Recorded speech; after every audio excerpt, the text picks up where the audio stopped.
Good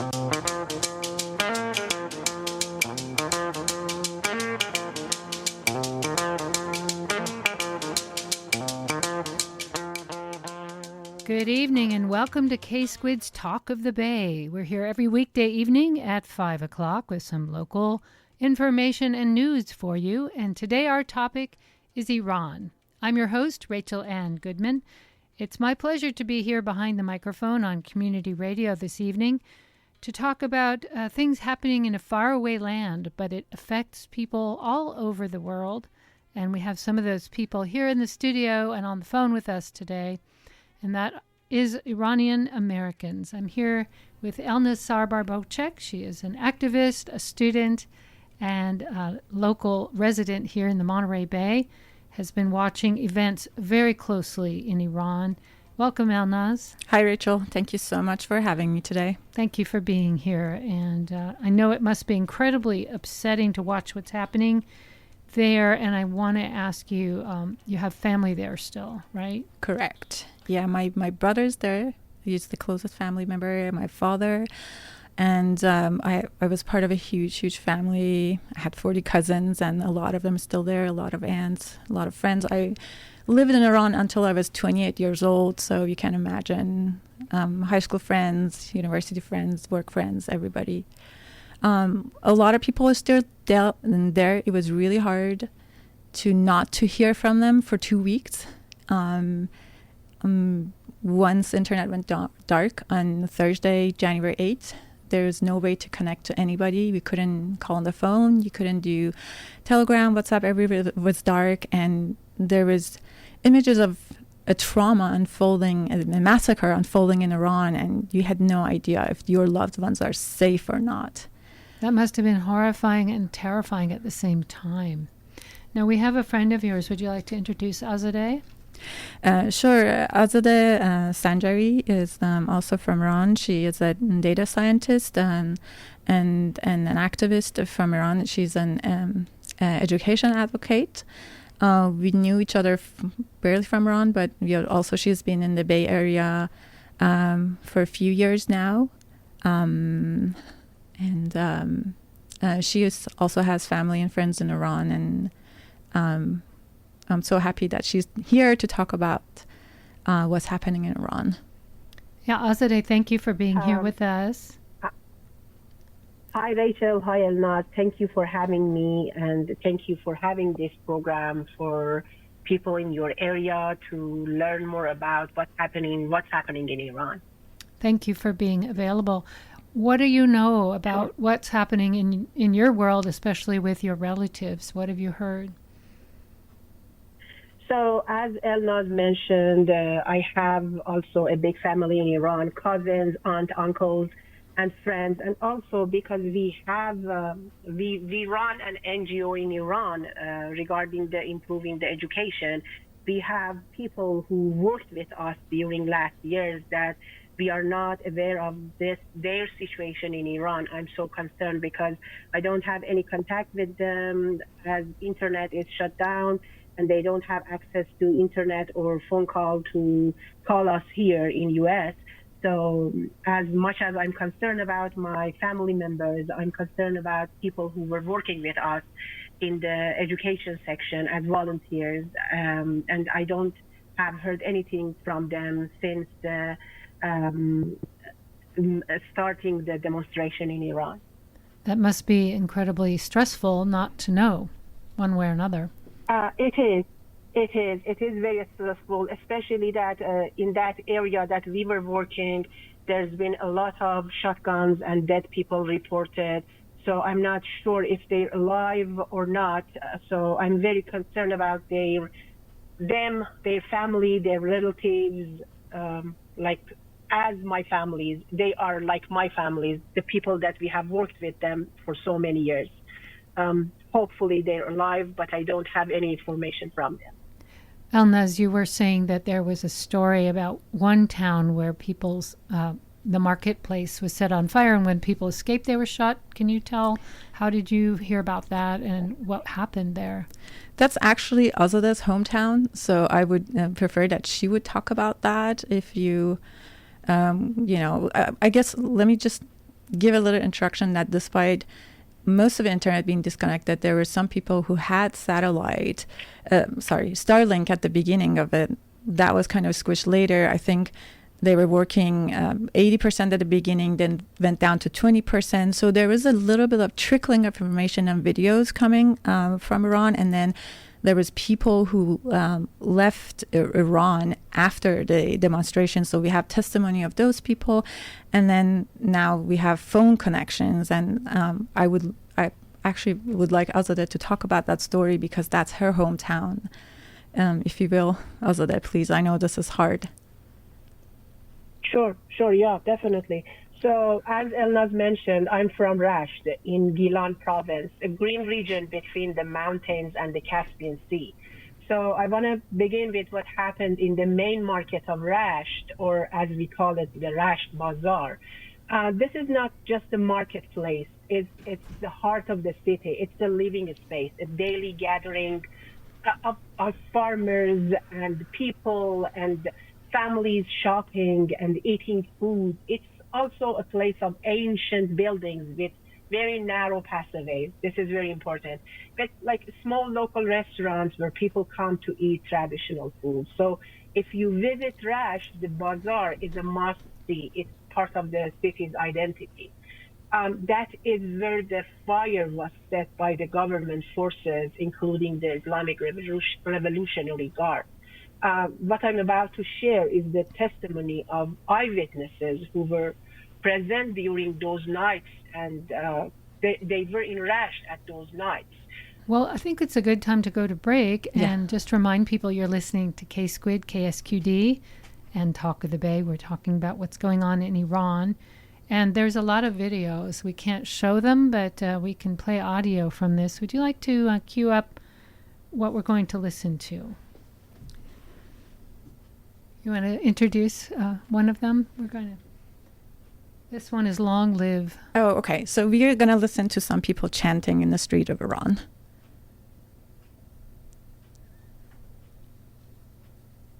Oh, hang on.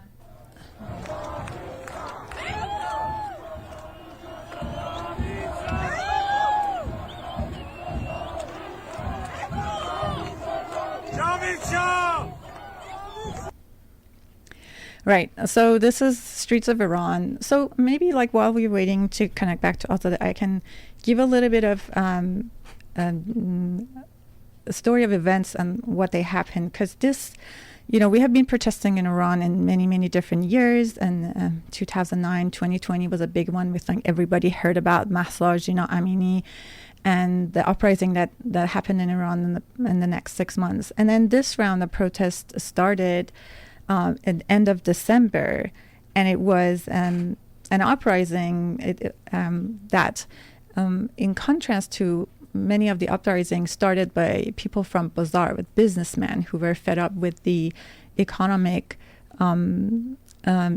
degradation of Iranian money, and they came to the street on December 28th for the first time. And then on January 8th is actually when we see another wave of people. So on January 8th, between December 28th and January 8th, we have people going to the street. Every day there's a little protest in some place. But on Thursday, January 8th, we have the invitation from Pahlavi, the son of the Iranian permanent king, inviting people to go to the street. And that's the day we see a huge uprising in the people. And millions, like somebody said 5 million. Yes. Could have been 20 million. Yes. And I think we have Azadeh back. Are you back with us? Yes, I'm back. I'm not sure how much did you hear from me, or where did I stop, or I'm not sure. You're talking about the structure of bazaar, that there are like intermined small alleyways that people walk through and shop and eat food. That was the last we heard, and then we got cut off. Yeah, sure. So as I was saying, this is some place that if you visit Rash, this is the place that you should go and visit. It's part of the city's identity. This is where the fire was set by government forces, including the Islamic Revolutionary Guard. What I'm about to share is the testimony of eyewitnesses who were present during those nights in Iran. And what they described is not a clash, it's a massacre. The protest actually in Rasht was begun earlier, driven by the extreme inflation and unbearable living costs. Market vendors went on a strike, closed their shops, and came into the streets. Many of people believe that what followed was retaliation for that strike. On Thursday evening, January 18th, the internet in Rasht was cut. Shortly after that, the phone was cut. So the city was completely isolated. By the night, crowds filled the streets. Security forces responded first with the tear gas and then with the fire directly to the people. During those days, the fire was in the Rasht Bazaar. People describe it when the smoke spread quickly through the market. People were trapped inside, and the exit roads were blocked. Fire trucks were not allowed to enter because the security forces surrounded the area, and people inside the market had no way to escape. When this smoke became unbearable, people actually began to come out of the shops and the streets with their hand raised. People, like even children, they were in the street. Their hands were raised not in protest, but as a signal to the surrender that we want to survive, we want to go out. But they were shot too. They were shot, like all of them. People faced an impossible choice here: stay inside the bazaar and die from the fire or smoke, or come out and be shot by the IRGC. They were shot anyway. And according to these eyewitnesses, between 2,000 to 3,000 people were killed across different areas of Rasht over that 2 nights. And also, you know that many people wounded, arrested, or disappeared. This is what I've heard, like from one person who came from Rasht in person. She's my friend. She was my classmate, high school classmate. So I've heard from her that she was seeing these things in Rasht, and 2 other persons that talked to other friends of me. So I can totally believe them and not know that this is happening there. And the numbers you're quoting from firsthand accounts vastly differ from what the government accounts are of 3,500 or 4,000 dead. I've heard other estimates doing what you're doing, which is counting the firsthand views of the various local morgues, and they're talking like way higher. And I've heard everything from 5,000 to 20,000 people that were killed, and we probably will never know, right? I want to mention this. Sorry about that. I want to mention this, that this friend of me said some families buried their loved ones secretly in their backyard because they don't wanted to lose the body of the loved ones.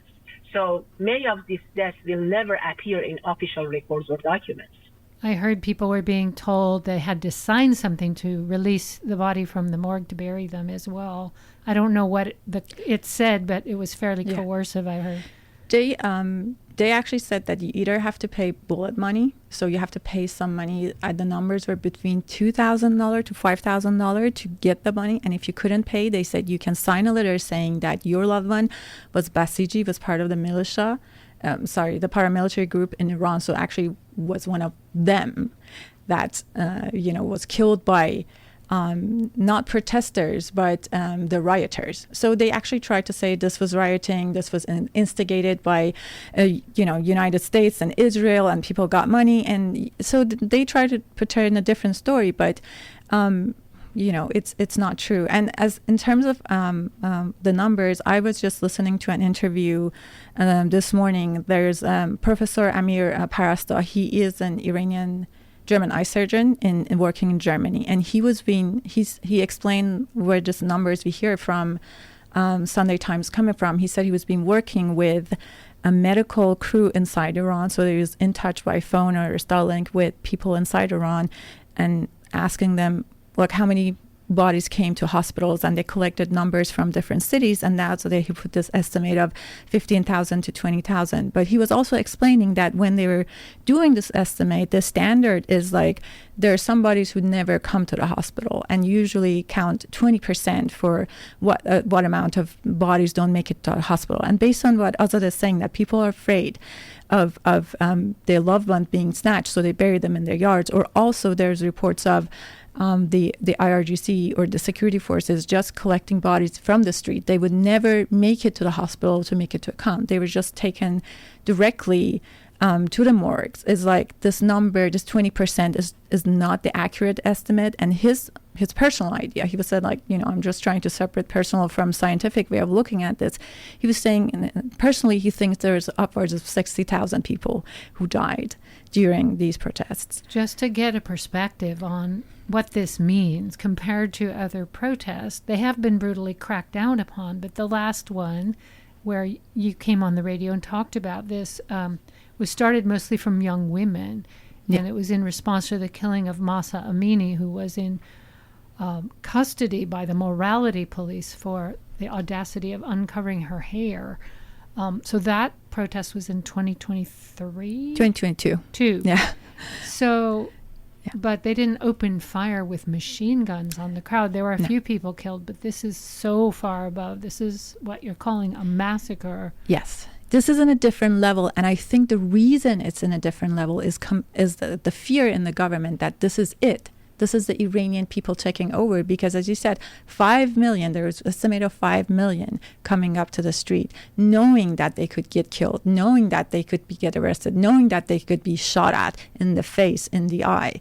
So to me, and that is, I haven't been sleeping a lot of nights, and waking up thinking about this images. This is finally what gave me a little bit of comfort to close my eyes and say, yes, there is true. There is like they killed so many people, they opened gunfire, but also I saw millions of Iranians coming to the street and saying, we don't want this government. This is it. This is finally the moment that we're going to take Iran back.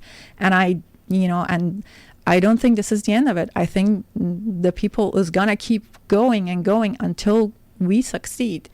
And this is where I, despite every other things, I'm for international intervene here, because otherwise we're going to see an ocean of blood before we're able to take over this government. Well, that's a good segue, and I want to hear from Azadeh about this. We had our president saying things like, do it again and I'll smash you. And then he kind of forgot about what he had, he seemed to have wandered off into some other thing about Greenland and forgotten what he said. Do you really want someone like Donald Trump intervening in Iran? What would happen, bringing us into conflict, into armed conflict with the regime? Azadeh, what do you think about, the saber rattling that's happening? It's not over. We'll probably hear it again tomorrow. You never know what he's going to say. Yeah. But it was heard. Definitely. It was heard on the streets of Iran by the protesters that I'm with you. Of course, he didn't seem to be with the ones in Minneapolis, but he was with you. Yeah, exactly. Yeah. So say exactly. some more about this that. Is a very, it's a very hard position for us Iranians, because for me, I have always been against the war, against any intervene in my country. I always been a person who advocates for peace, for education, and I'm at the point that I can't see that these peaceful movements can do anything.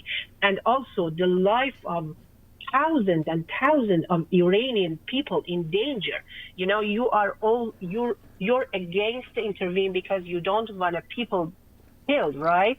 But right now, in the Iranian government, thousands of people have been killed because of the demonstration that was started very peacefully. And I've been in demonstration in Iran back in the Green Movement, and I've seen that people have done it very democratically. And they were being shot. I've also seen people in the hospital when I was in Iran at the time.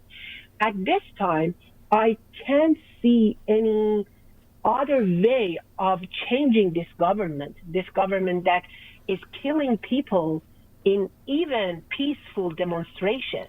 So what's the solution here? Can we ask people to go to the streets again and ask for their initial rights? Can we do that as activists? Can we say that you're safe? We definitely can't guarantee that, because the government has shown that it's very violent toward his own people. So I can't see any other way to help people of Iran. Elnaz, do you agree with that? It's difficult for me to say. Yeah, I can imagine. I can understand that giving up, because the headlines today are, the government says the protests have been crushed. Like that's the headline. But the headline is not that they have been crushed and there's silence on the streets. That's what the government says. In other words, the headlines in the New York Times are parroting.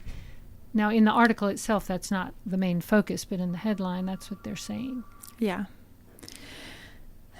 Yeah, it is. It's very hard to say, but sorry, I'm not to interrupt you, but this is what people in Iran requesting and asking, this is what people asking in the streets to help us.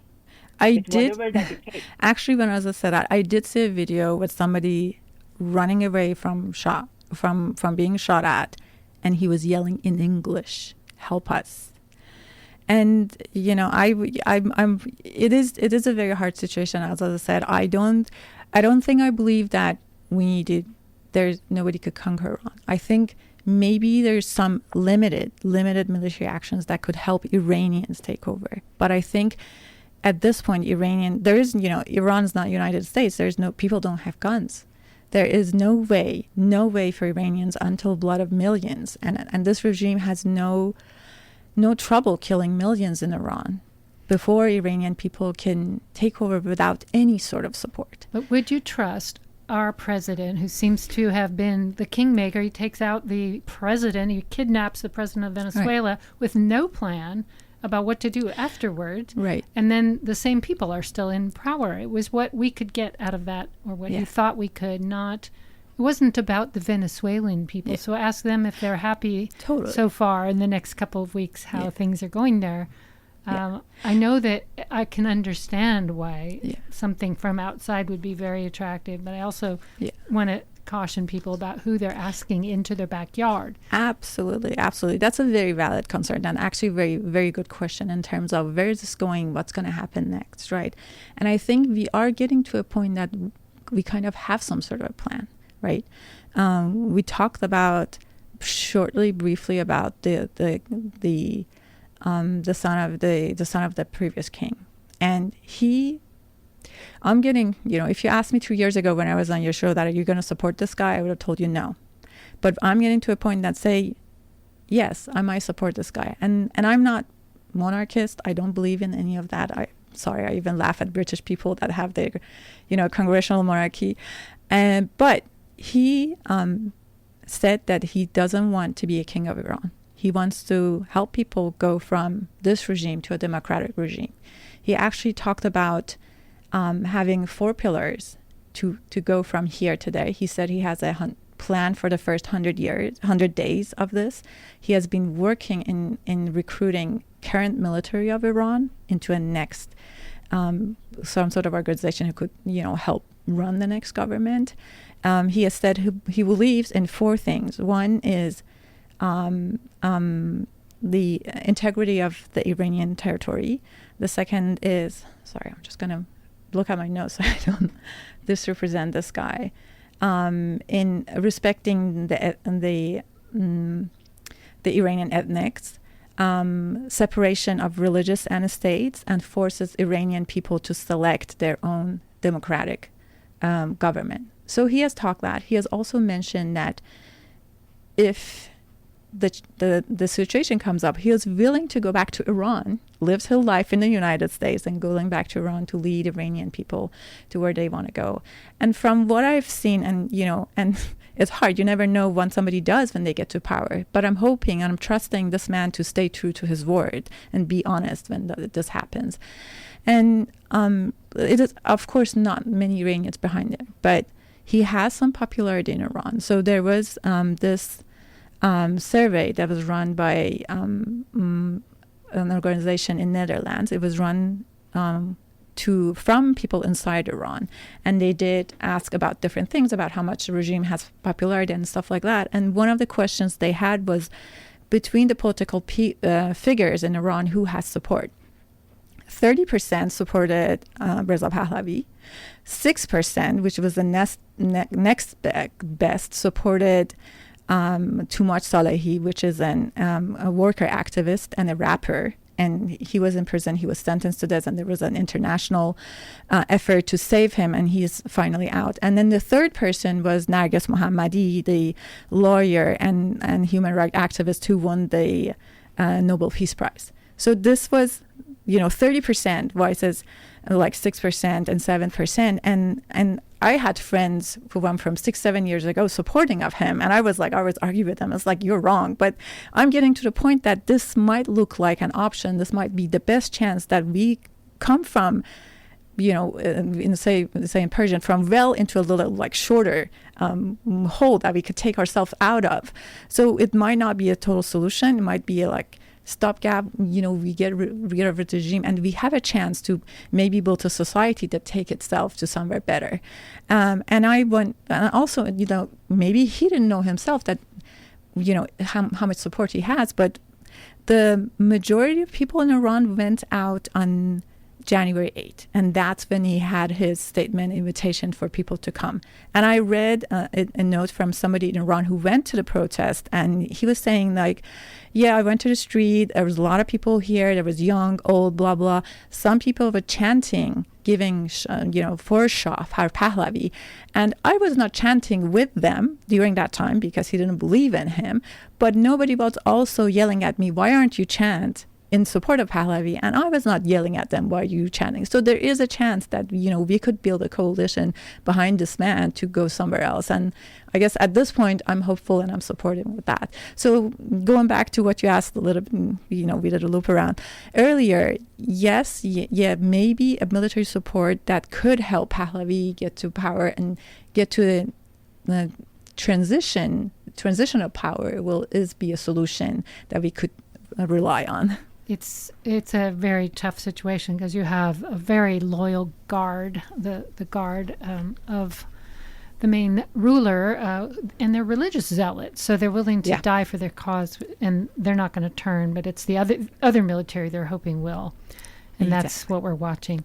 We're going to take a quick break here on Talk of the Bay. I'm Rachel Ann Goodman. I'm here with Elnaz Sarbar and Azadeh. And thanks for being here. Stay tuned and stay on the line, Azadeh. We're going to go back to you next, but hear a little announcement and some music, and we'll be right back with KSQD.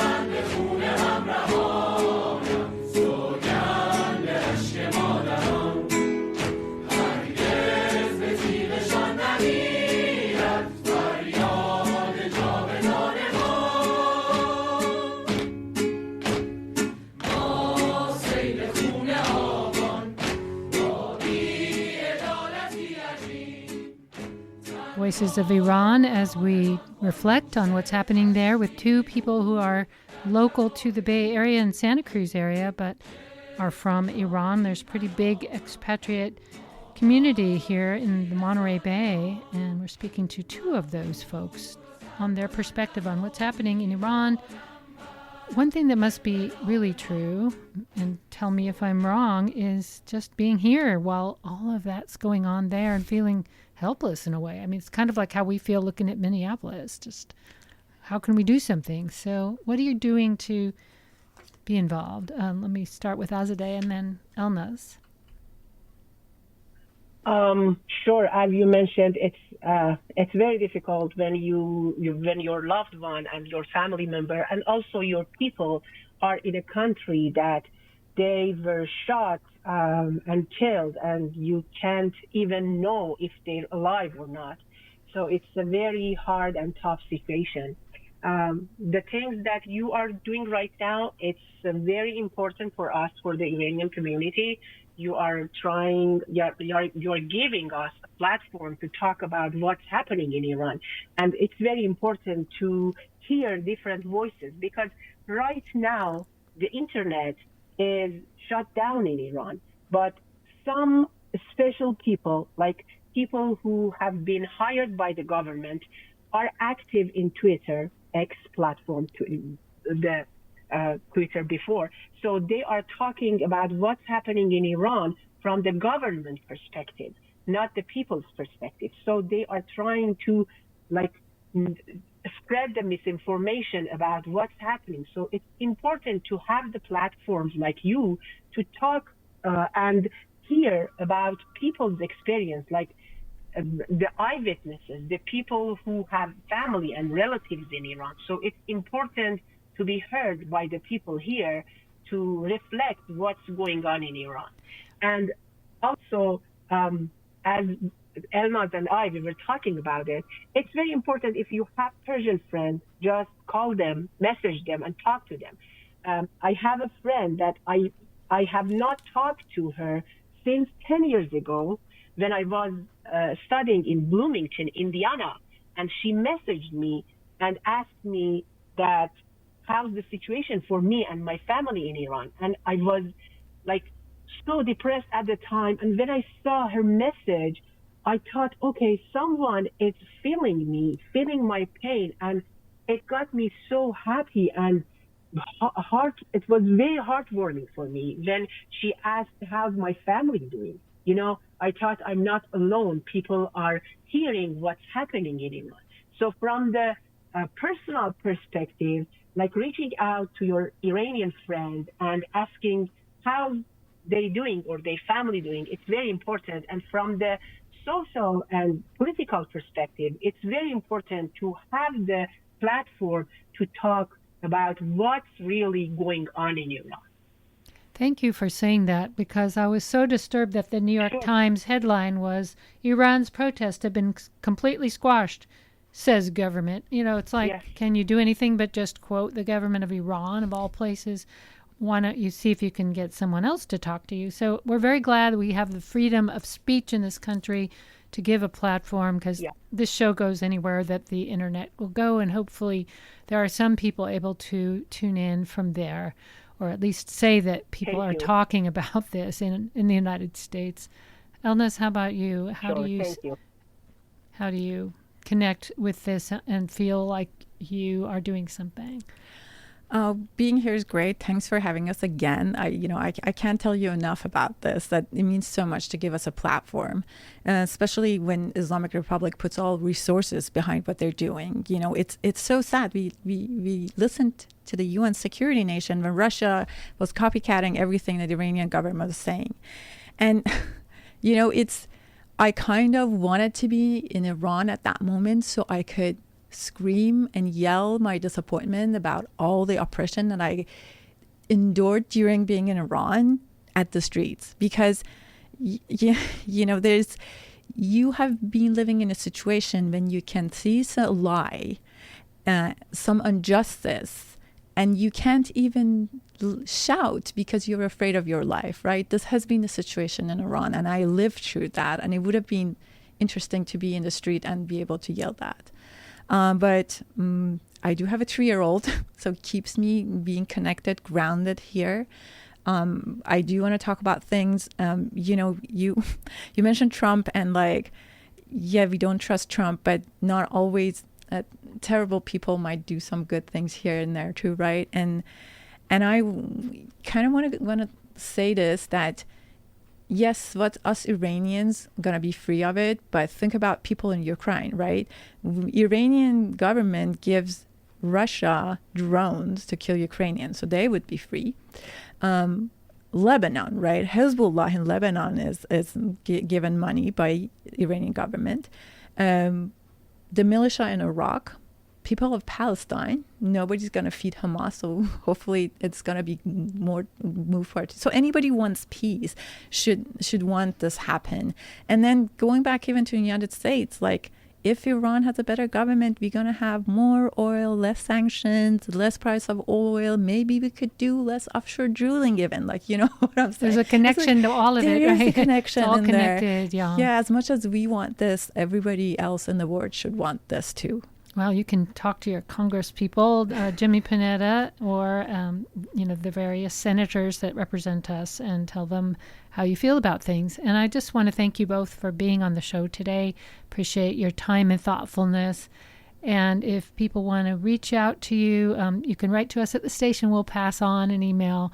Again, our number and our email here is onair, ONAIR at ksqd.org. I've been speaking with Azadeh and Elnaz. Thank you both, and stay strong. I know it's a hard time.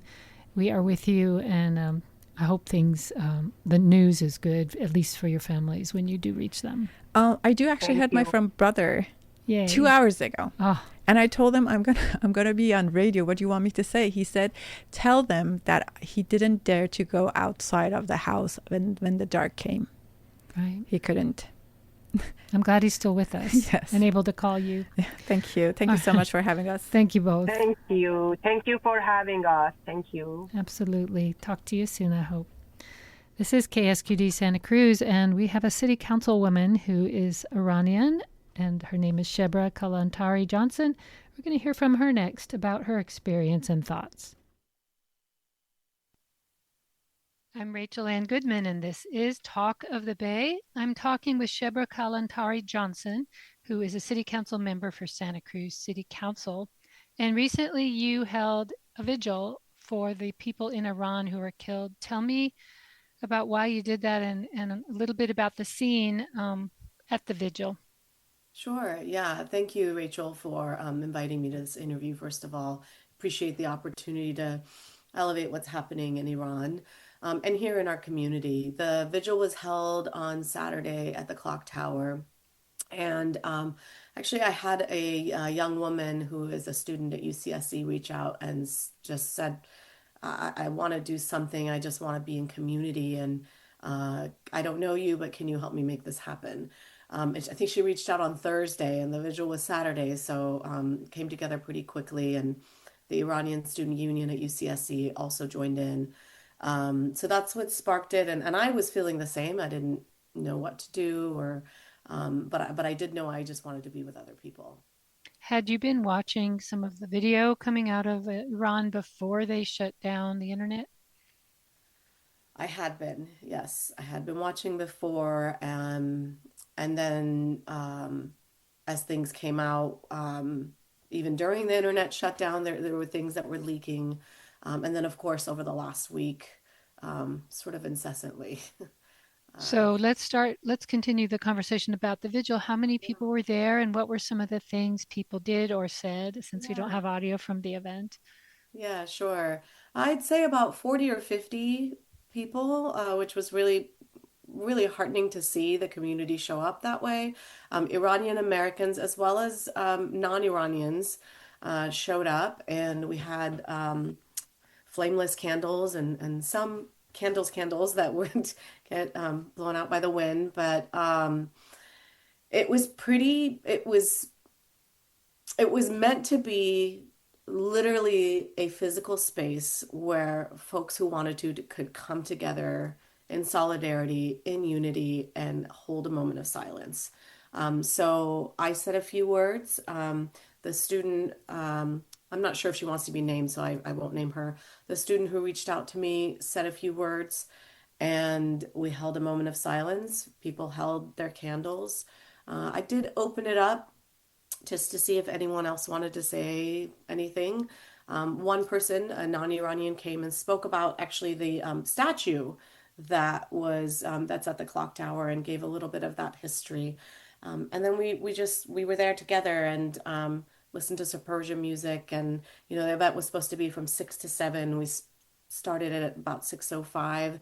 And people were still sort of hanging around and talking and sharing stories well into 7 o'clock. Tell me about your own connection to this story, and your family's connection to Iran, if you don't mind. Yeah, sure. So of course I'm Iranian and from Iran and left the country in 1984. Made it to the U.S. in 1985. I was able to go back for the first time to Iran in 1994. And then after that, I would go back with my family every 2 years. A lot of my family is still in Iran. At the time I went back for the first time in 1994, all four grandparents were living. Now none of them are. Aunts, uncles, cousins who I pen palled with over those years that I couldn't go back to Iran. So I have a very close relationship with my family there. Um, since then, many of my cousins have left and moved to Europe, but I still have other cousins who are younger than me that are in Iran, and aunts and uncles. And of course, I said my grandparents have since passed. The How, last time yeah. I was in Iran was in 2013. And were you able to get any information from them during this latest wave of protests? I was able to get information from my family who is living in Europe, who have like their one of my cousin's daughter is in Tehran. I was able to get some information from them after the internet, and so let me back up. Wednesday of last week was the first time anyone could get through. Basically, between Friday and Wednesday, it was silence. So we got no information in that time, zero news. Starting Wednesday, both my parents and some of my cousins whose kids are still in Iran were able to do quick telephone calls. Um, so that's Wednesday last week, quick telephone calls. Yesterday was the first time I was able to connect with family members directly in Iran via our WhatsApp group. So you must have been incredibly relieved if you found out they were okay. Yes, absolutely. Yes. And had they been at all like participating or observing or in any way part of what was happening there? You know, um, no one's really communicating a whole lot. I think there's a lot of fear of what could be heard and what can be shared. Um, my understanding from my parents talking to their siblings is that we have family members who have participated, and we have family members who are older who stayed home. We're getting differing reports out of Iran. It's really hard to tell what's what. But the casualty level from the brutality has gone from maybe, in the hundreds to the thousands. I even read one estimate that was 20,000 people injured or dead, and that's, historic in terms of their response. Do Yeah. you think the brutal response is going to completely be the end of protests, or is it just going to morph again? Because we saw in 2022 the response to Masa Amini's killing, Hmm. Hmm. huge outpouring, mostly from women. Yeah. So what are your thoughts? I mean, none of us have a crystal ball, of Yeah. course, but the headlines are like, "Oh, protests are over. They're never going to happen again because people don't want to die." Yeah, my gut tells me no.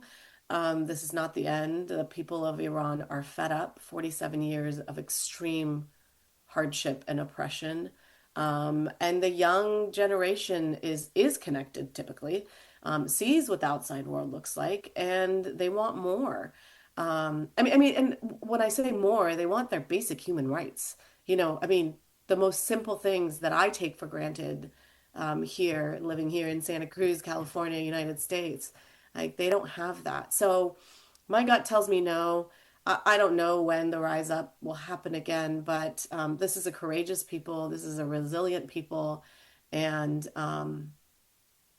it's heartbreaking. It's heartbreaking to see the images and hear the voices of people, and to think that um, there won't be an end to it immediately.